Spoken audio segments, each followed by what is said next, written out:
Good afternoon to our viewers in Germany and good morning to our viewers in the United States. I'm Steve Sokol, the president of the American Council on Germany, and I'd like to thank you for joining us for today's discussion about Germany's government after 1 year in office. I was happy to note that it was almost exactly 1 year ago to the day that we were joined by Stefan Kornelius for an assessment of what we might expect from Germany's new government. And it seems fitting to have him back again today to reflect on this first year and to look ahead to 2023. Stefan is the political editor of the Süddeutsche Zeitung and joins us from Munich. Stefan, herzlich willkommen. It is wonderful to see you again. Thanks for having me, Steve. Always a pleasure. And I don't want to be measured against my words from a year ago. Well, I will, during the course of our conversation, maybe remind you of one or other thing and ask you how things have unfolded. But before we get to the main topic of sort of reflecting on the current government 1 year in, I know that many of our viewers are very interested in hearing your take on last week's raid on the Reichsbürger and the arrest of more than 25 people. Can you maybe in just broad brushstrokes give us some background on the Reichsbürger and were you surprised about the raid? Well, the raid was a really impactful show of force by the government, by the state, by the law enforcement entities, that they sent the message to the right-wing fringes that they are being watched, that they are being taken care of, that things might have gotten out of control soon.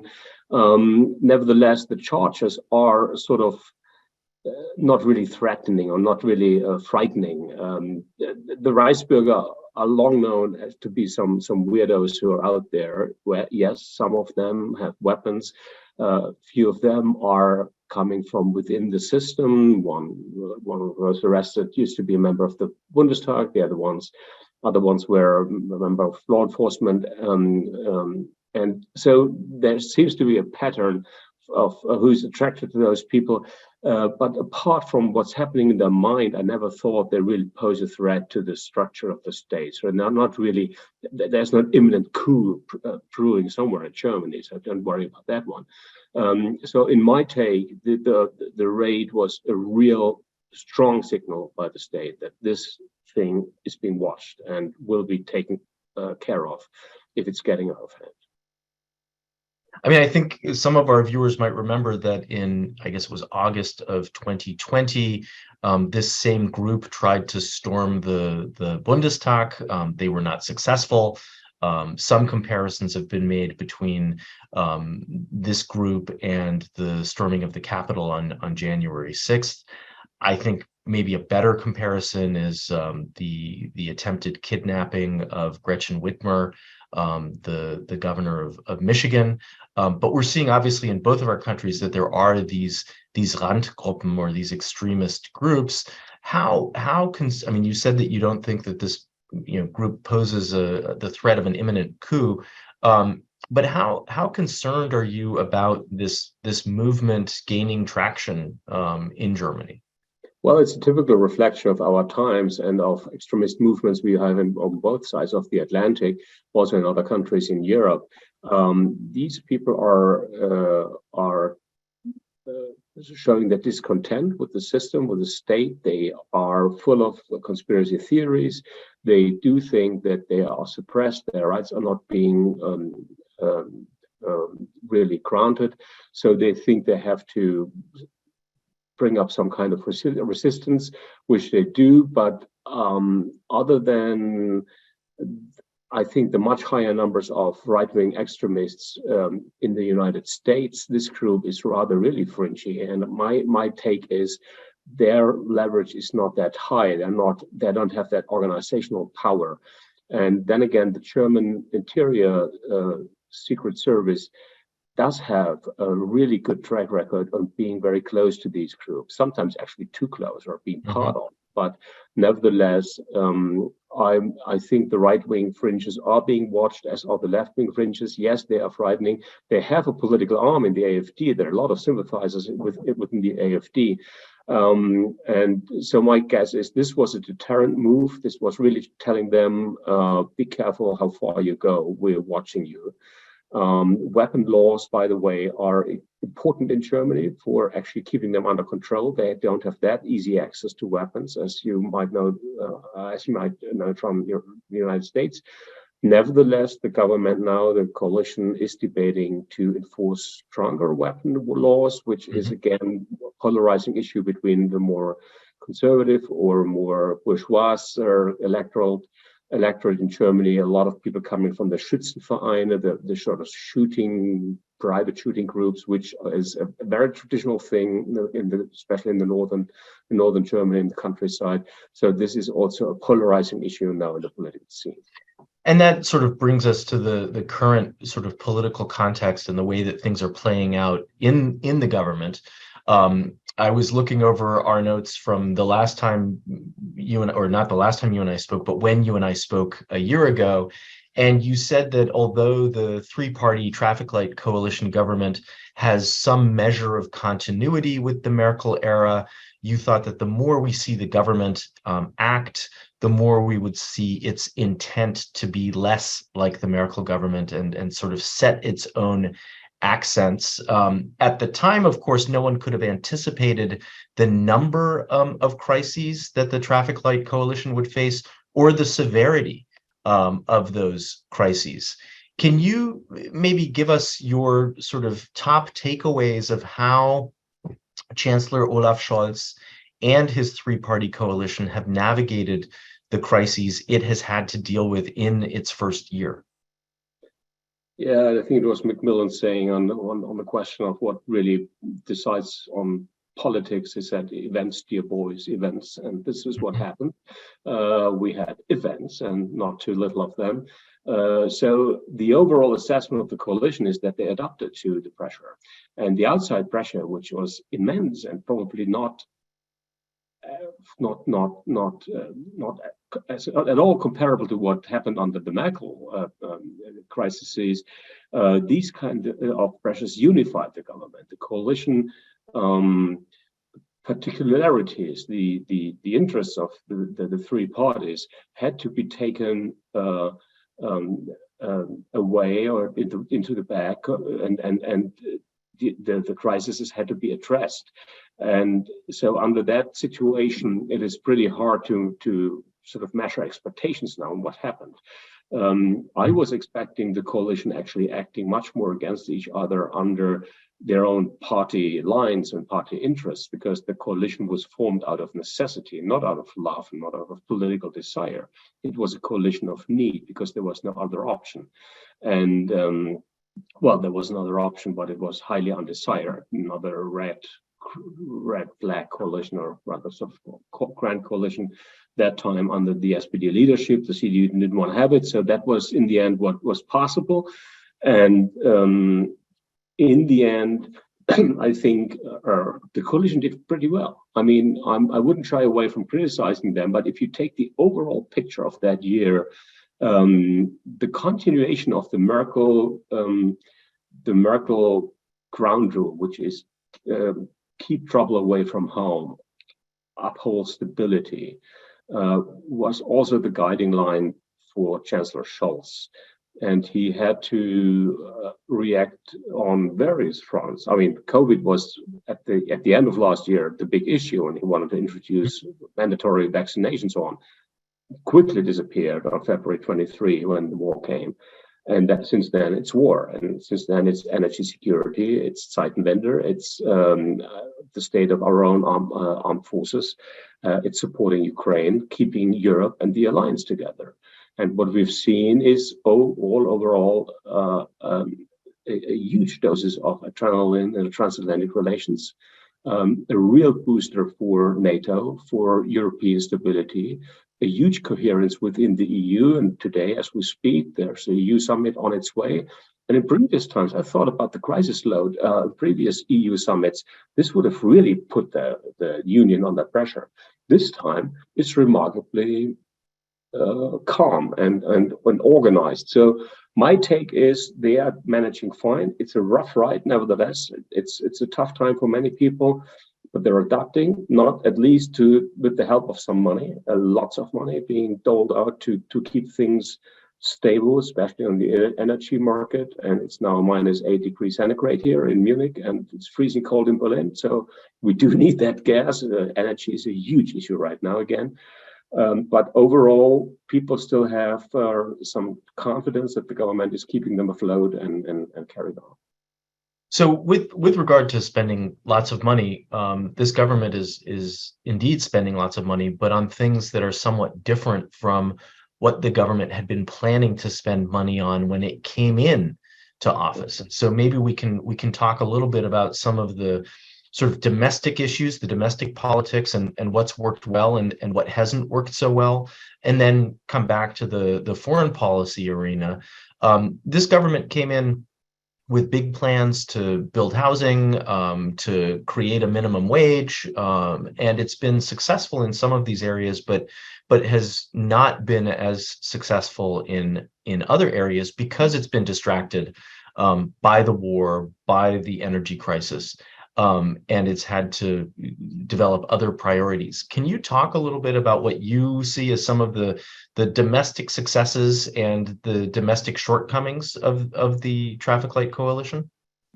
Well, all domestic issues were, in the end, had to be written, had to be watched, had to be judged under the auspices of the war and the impact of the crisis.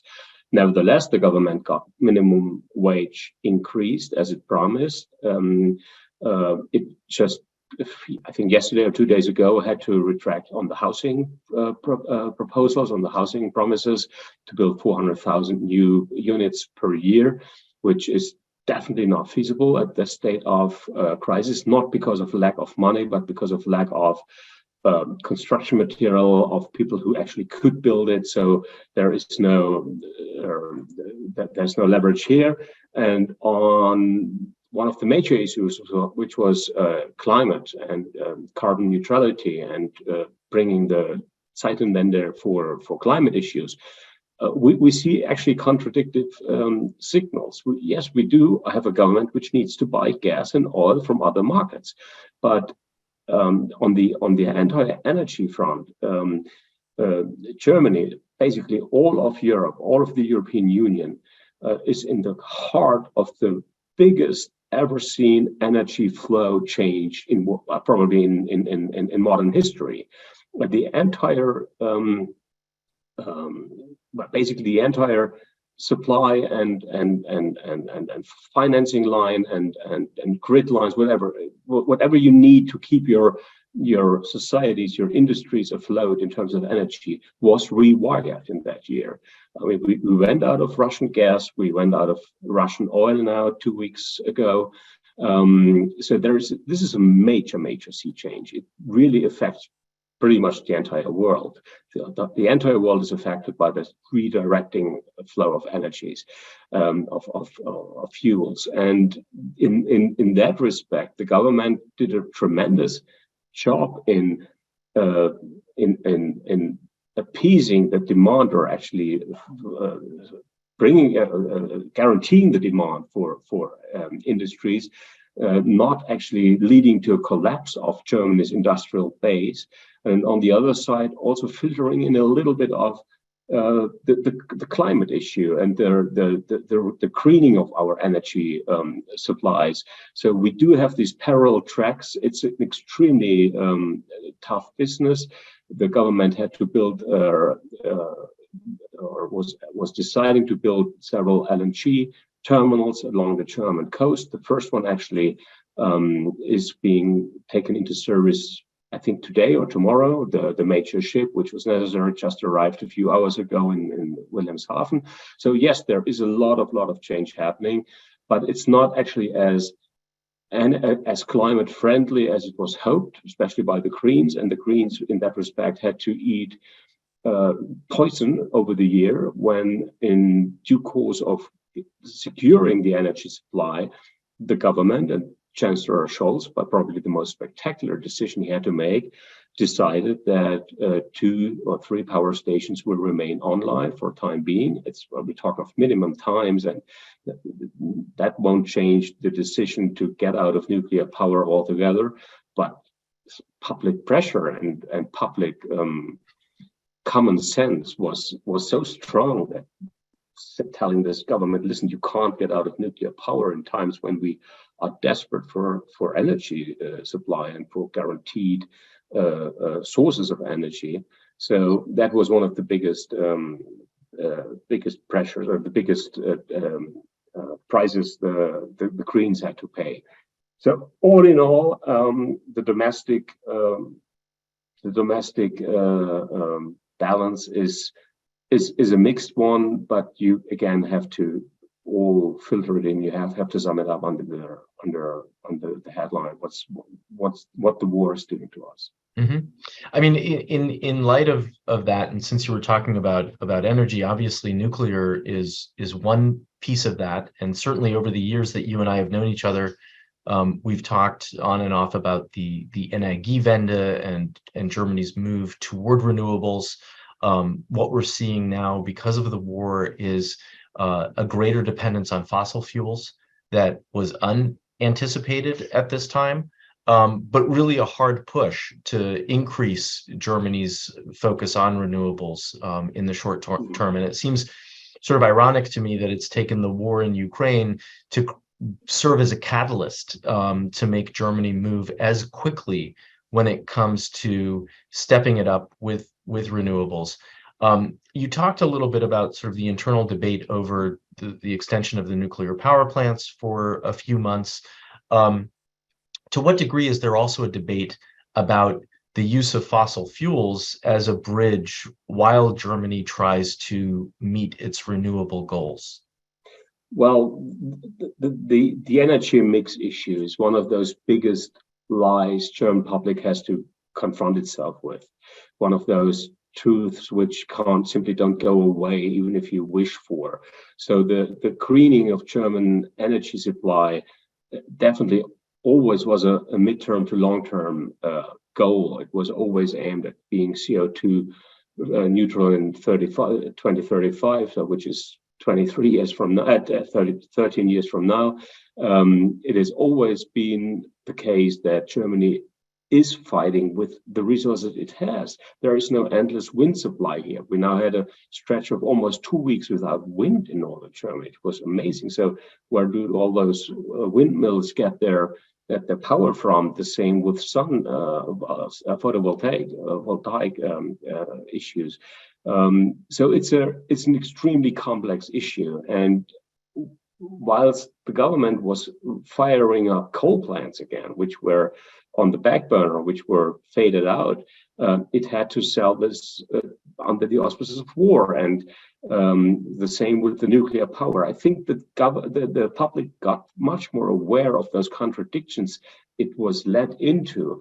And we also, I mean, we might talk about that in a minute, but we also are debating now Germans' part of actually getting that war started, the political mistakes which were made in foreign policy, but the political mistakes which were made in energy policy, in diversity of sources, in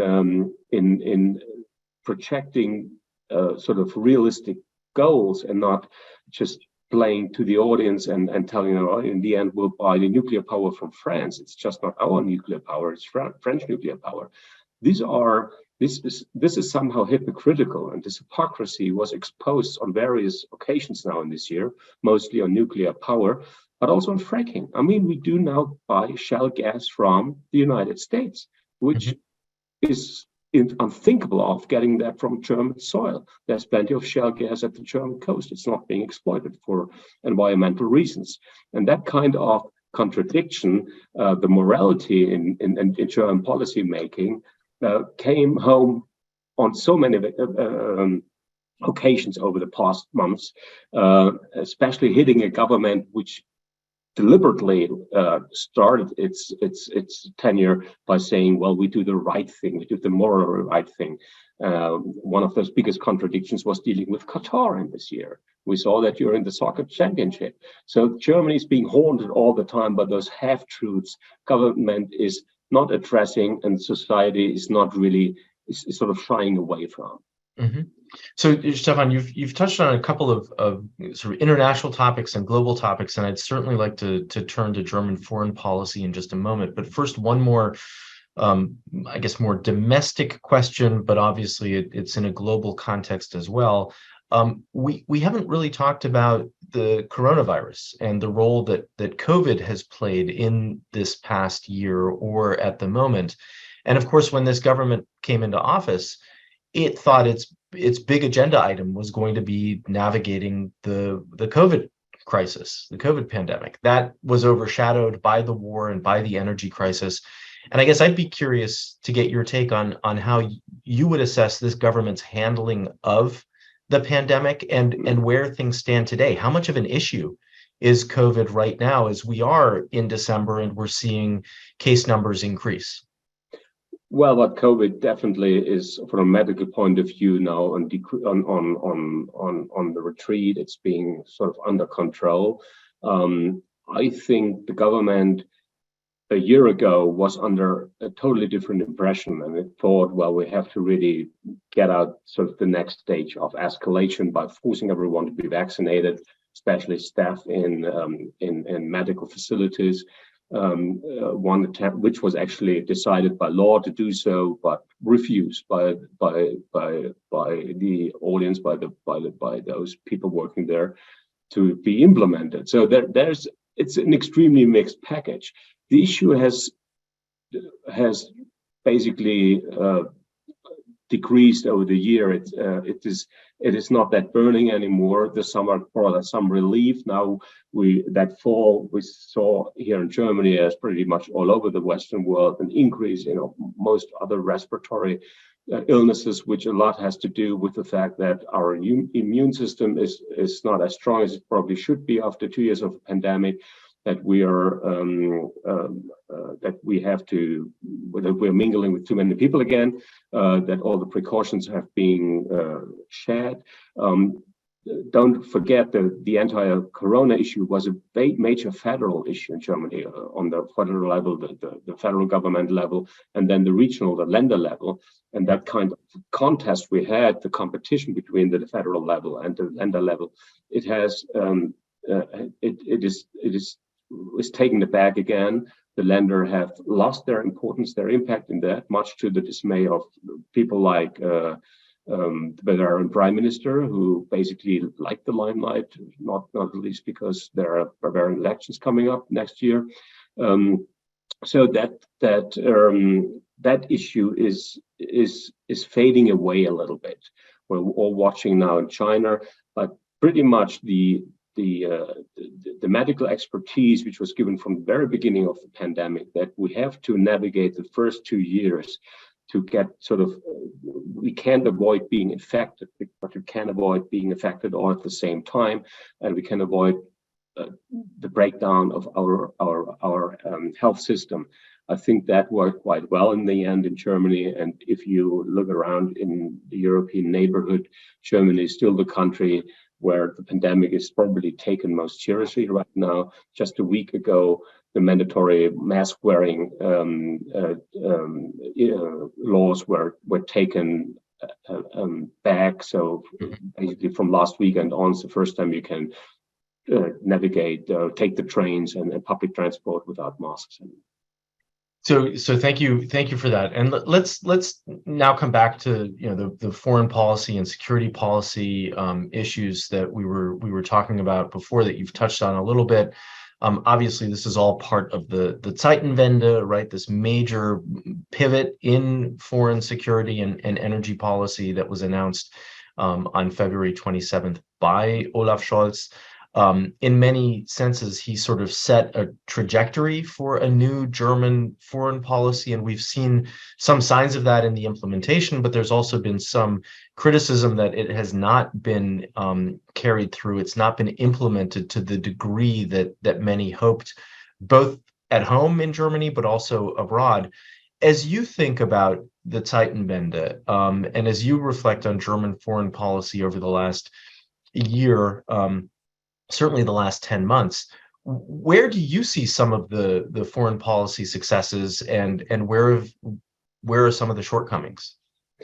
Well, probably the biggest impact was, I wouldn't talk about success, but the biggest change was that the the German public, the broad public, realized that there are threats out there which they can't hide away from, that this war is affecting us and that we are not an island of serenity and peace and quiet. So we have to be engaged. So the return of deterrence, the return of military, the return of a threat, that came at light speed, and it sunk in, and it was epitomized in that brand of the Zeitenwende. The Zeitenwende was just a word at the beginning, and it was giving a little price tag, which was 100 billion, which is quite a lot of money. If you now sort of go into the details, you get all those ifs and you get all those but, because the government in the end was also not prepared for that kind of Zeitenwende. The whole bureaucracy was not prepared for it. Just take the procurement industry or the procurement mechanisms for the German armed forces. They're extremely slow. They're not used to work at a war pace. Nevertheless, it only took now 9 months to get the budget allocated to buy the American F-35. Mm-hmm. Just to buy those fighter aircraft or bombers is almost a miracle in itself. If you think back of how the country debated over years on what kind of fighter aircraft that should be and whether it should be American at all. I mean, there's a lot of fine print, but the overall issue is the war hit home, and everyone sensed it, and there was a huge unanimity. I've never seen that before. A huge common sense, and that this is a threat, that this is an unjust war, that we should oppose Russia, that this is a threat to us. And just getting the public in such a huge number to turn against Russia, to name the aggressor, to basically say the truth, and not shy away in some kind of lofty neutrality and trying to appease Russia that was in itself a political success, because it basically brought in some realism, which we have lacked for such a long time. Now, this is fading again, this is fading away, and the pendulum swings a little bit back, but nevertheless, I think this is really getting Germany to align itself again in the Western camp, and to make itself make its mind up again on where we are and what's at stake if we're not in alliances, if we are not ready to deter and to defend ourselves. That's the Zeitenwende. So let me push you on this a little bit, because I think this is a really interesting theme to pick up on. Obviously, in his speech, Scholz got a lot of attention and was very persuasive, and he gave another speech about the future of Europe in Prague in August, I think it was. But there's been some criticism of Scholz that he's not been the best communicator about some of the issues that Germany and the German citizens need to wake up to. I think what you're describing is very positive, that people are recognizing that there's a common threat, that Germany needs to position itself differently. Can you talk a little bit about how this is actually reaching the average person in the street, and do they understand that Germany needs to change, and that some of these fundamental tenets of German foreign policy need to change? I think they do understand it. Probably what they don't know is how to implement it. And there's this huge gap between strategic thinking and acting and strategic proclaiming. And what we are still doing is that we proclaim, but we think strategically, that we do assess our future in a new light, but we actually don't. And this is what you see so very well reduced, like in a nutshell, with Olaf Scholz, who is on the one side giving those speeches, or actually giving the whole thing a label and spending the money, and on the other side being torn apart in criticism about his own ability and preparedness to send weapons, to send tanks, to be open about what he opposes, to address his real strategic goals, to say what the war, what peace should look like.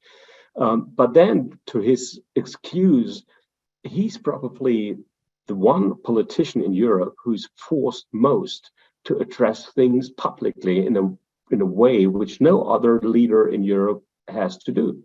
Neither in Britain nor in France, where there is no public debate at all on what kind of weaponry is being sent, nor in the others. Why is that? It's simply because Germany is the biggest, the richest, the most able donor in that war on the European side. And Germany has lived up to that cause. It is now definitely, after the United States, the second biggest donor. The Brits do give a lot of weapons, but in terms of other support, financial support, Germany is high on that list.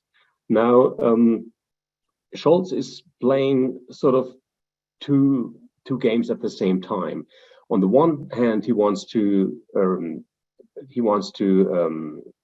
project that kind of firmness, this kind of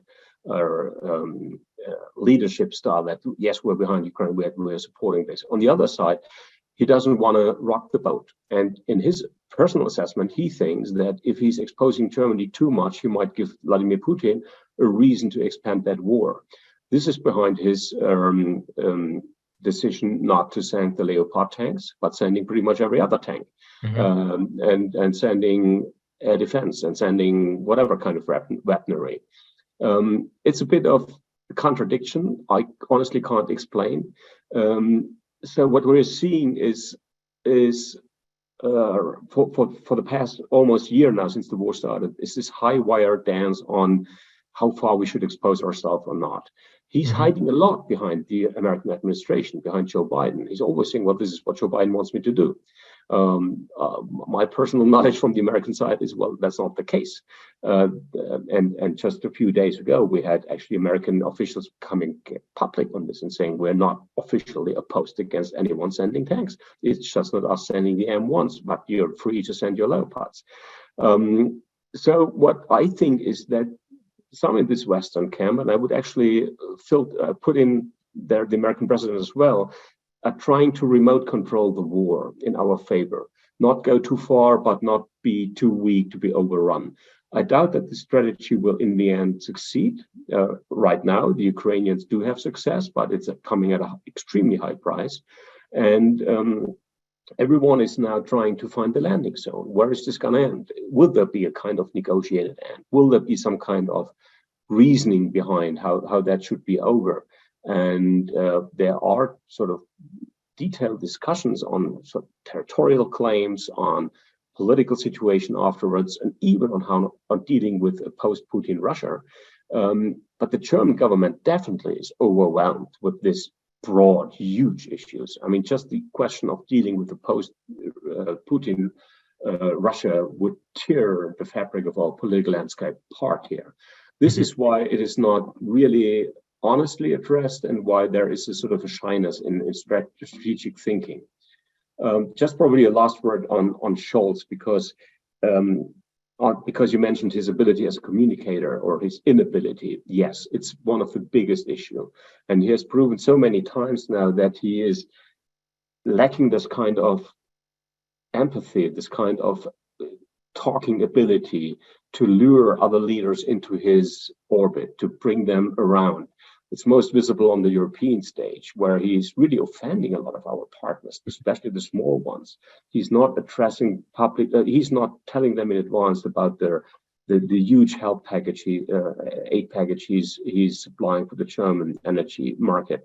He's not communicating his own goals for European Union issues.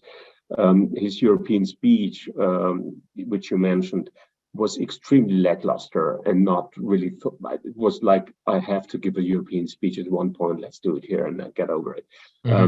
So yeah, Scholz is an extremely difficult personality, but there are others around him, mostly his Chancellor Minister Wolfgang Schmidt, who's directing the course in foreign policy mostly, and he's much stronger here. And they did a couple of good things. For example, at the G7, which was in Elmau that summer, they brought in pretty much the southern countries, which are the neutral countries, mostly India, Indonesia, South Africa, and basically building that bridge, which in the end at the G20 led to that remarkable isolation of Russia. bringing China around. So it's a hugely pressurous year. We didn't even mention his trip to China yet, but this man is navigating foreign policy a lot just on his own, and that's a major problem. Mm-hmm. So I guess sticking with Scholz just a little bit longer, particularly since you talked about Scholz's standing in Europe, and we've talked a little bit about Europe as well.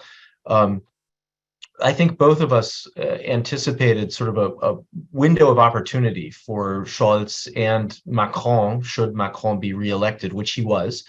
And this hasn't really played out. We've actually seen sort of some tensions or some irritation between Paris and Berlin. What are your thoughts on the bilateral relationship between France and Germany, and particularly between Scholz and Macron? Do you see opportunities for improvement?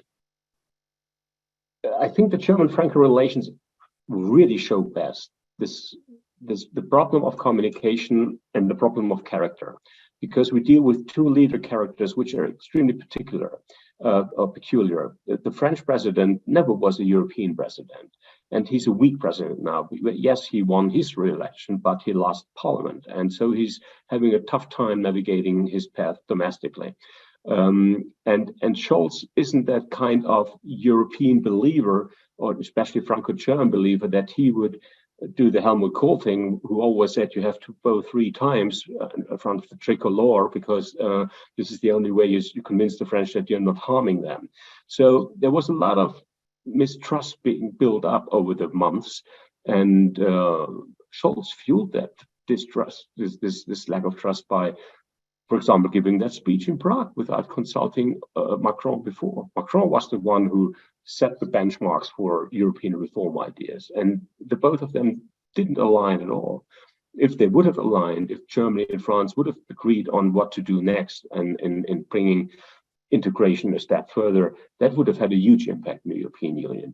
But Scholz is much more nationalistic in that sense and less European, especially compared to Angela Merkel, who put European politics above all, above domestic politics, and he doesn't. So the question is, how long will that really work, and when will there be some payback time? As I said, there's a summit today, and on one of the major issues is the gas cap, gas cap, which Germany thinks is highly essential to keep gas flowing into Europe. Other Europeans are not, and they think, well, Germany in the end will bail us out. So you do have this rallying again. You have those that's the wrong word. The Gulliver is about to be bound a little bit, and that's the German problem of European hegemony. We are too strong for most of them, and they are showing it now, and they're letting us know. So picking up on your comment about Angela Merkel just now, and something you alluded to earlier in our conversation that we might come back to, and I think we could spend an entire hour talking about previous political mistakes that may have contributed to the current conflict in Ukraine. But one of our viewers is curious whether, as somebody who has written a biography of Angela Merkel, whether your assessment of her legacy has changed over the course of the last year as we've seen the war unfold. I tell you, that was a roller coaster year for my own assessment, and I just got the hard copy of the Oxford Handbook on German Politics, where I contributed the final chapter on Angela Merkel. And when I reread that chapter, I thought, well, I mentioned Russia only twice and on the margins. I never thought that would the war becoming a threat, because I never mentioned energy. But I guess all of us who are out there assessing it have to go back and revise and have to rethink. I did a lot now, and I also talked to her, and I went through the various phases, and I would still uphold most of my verdict. At those various stepping stones in Russia relations, 2008 Bucharest, NATO, 2013-14 Ukraine, Crimea annexation. Even on Nord Stream 2, I could easily argue that it didn't contribute to what we saw now, or didn't, so at the point where the decision was made, was a wrong mistake. I think there are two things which we really have to be extremely critical with her. One is the neglect of defense. the neglect of all issues military, and that she really let the German military down and never fulfilled the 2% target of NATO. Second is in energy dependency. This one-sidedness of Russian energy was solely dependent on Nord Stream 2. The German energy supplies from Russia came through 3 or 4 pipelines. So the strategic importance of that pipeline is there, but it's not decisive. But the overall pattern of receiving 50% of our energy supply from Russia was a big mistake. And in that respect, she has to face criticism. She will try to justify herself, but this will be an issue which we'll have to talk about in the future for much more extent. And this is undoubtedly something that we will be coming back to, and hopefully something that we can discuss together in the future. Earlier in our conversation, you talked a little bit about the makeup of the cabinet, the makeup of the coalition, that you expected to see some infighting within the partners that made up the coalition, but instead we've seen a great deal of pragmatism. I think that this is particularly true from the Vice Chancellor and Minister of Economic Affairs, Robert Habeck, but also from the Foreign Minister, Annalena Baerbock. One of our viewers commented that you talked about Olaf Scholz acting alone when it comes to foreign policy, and she's curious how much of an influence Annalena Baerbock has on Scholz's foreign policy. And I think a corollary to that is who's driving Germany's foreign policy at the moment? Is it being driven in the Chancellery or at the Foreign Office? Well, it's the key question to assess the inner workings of the coalition, because this is exactly the most tensions relationship within the government between the Chancellor and the Foreign Minister. It has a lot to do with polls. It has a lot to do with what's happening in the run-up to the next elections, which is still 3 years away. Nevertheless, Annalena Baerbock is not doing the kind of foreign policy Olaf Scholz wants her to do. And you see a typical German coalition problem, which never, in my memory, played out that heavily on the foreign turf. It was always visible in more domestic issues. But this time, Annalena Baerbock is doing a far more moral-driven foreign policy, much to the dislike of more pragmatic players in the arena. Even her own party mate, Robert Habeck, who's doing the energy part and having a hard time traveling to Qatar and asking for liquid gas when she travels to Qatar and tells them to get their house in order in terms of human rights and labor laws. And so we do have quite some tension here. The Chancellery is, from what I see, watching it with growing horror, even that she's pretty much on the run. And Annalena Baerbock is driven by support of public opinion. She's realizing that she has a chance to grab the leadership role within the Greens again, probably for the next elections. She knows that the Greens are now head on head with the Social Democrats in the polls, both hovering at 20%. The Social Democrats have lost dramatically. The Greens have risen slightly, but now they're neck on neck. So it's about who becomes the next chancellor. I think it's far too premature to think about it and to talk about it right now, but here we are, and the facts are speaking to itself. It's a personal competition coming up, and we see it in the China strategy. We see it in other issues, which are sort of more hardcore foreign policy issues. And Annalena Baerbock is not driving the tough decisions. She's not out there and having to negotiate with the Americans on weapon deliveries, and so she's basically traveling the world and sort of giving an image of a Germany which is highly demanding on moral issues. And the trap is obvious, and we walked into that trap in Qatar now. So I think it's a dangerous path we're on to. So I think this is a fascinating observation of yours to start thinking today about who the Kanzlerkandidaten, the serious Kanzlerkandidaten and Kandidatinnen will be 3 years from now at the next election. And that sort of begs the question, What about Christian Lindner and the Free Democrats? I mean, we haven't talked about them at all in our conversation today. Well, the Free Democrats are in free fall. They're at 6% now, or at 7%. That's -5 in the polls. Christian Lindner is not rewarded for the work he thinks he's doing good. His budget or his handling and his control over the budget is delivering a mixed picture. The FDP is not really preventing anything from what's happening there, but people do realize that Germany is on the borrowing stream again, and we are inflating our budget. His pledges of keeping a neutral budget, keeping the balance, are long forgotten. And other than Lindner and the finances, the FDP hasn't delivered sort of a trademark issue, other than being, sorry for being that blunt, for being a nuisance. On the nuclear issue, they forced the government in its biggest crisis, and all they got was an extension of nuclear power for 3 plants in 2 months. So that's not a lot for actually bringing that whole thing to the brink of collapse within a year.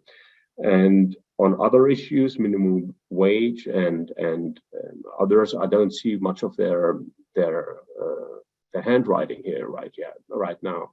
So they are really in a crisis mode. Also on the Länder elections, they haven't fared well over the last ones, which caused one of their resilience, and they will have to be watched and probably decide over their ability to survive that coalition.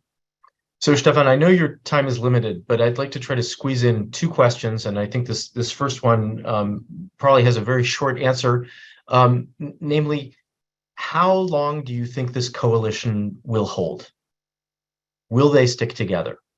It will hold until as long as the outside pressure is bigger than the inside pressure.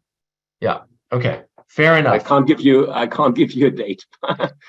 But do you think it will hold through the end of its 4-year term, or do you think there is really a risk that it will collapse before then? Right now, there is no incentive for them to break it up. That no one would profit from it. So from the, as of now, I would say yes, it will hold. I mean, certainly that's the way it seems to me, is that there's, despite some of the challenges within the coalition that we've talked about and others, it seems as if there's no benefit to the current parties in government to have new elections, particularly given some of the polling numbers that you've talked about. And so, you know, I would share your assessment that this government will probably hold, but I think it's an interesting nuance to say that as long as the external pressures are greater than the internal pressures, yes, it will hold. And then finally, you know, we've not talked about the opposition at all, and that is perhaps quite telling. A year ago when we spoke, I think Friedrich Merz had just been elected as the leader of the CDU, and there were, you know, some hopes within the CDU that it would develop a stronger profile, that it would be able to position itself under his leadership. Can you maybe share with us 2 or 3 thoughts on the CDU CSU and where they stand at the moment? Well, it's the fate of the opposition to not be seen, especially in crisis times, and this is what's happening again. That's happened to the opposition in the Merkel times as well. They were marginalized by the impact of crisis. Friedrich Merz, the leader of the CDU, put 3 additional things on the table, which makes it burdensome for him or for the CDU to come up. I mean, they had 2-3 moments on stage where they drew attention, where they made an impact, mostly in speeches in Parliament. But Friedrich Merz is not really willing to engage in a serious modernization debate in his own party.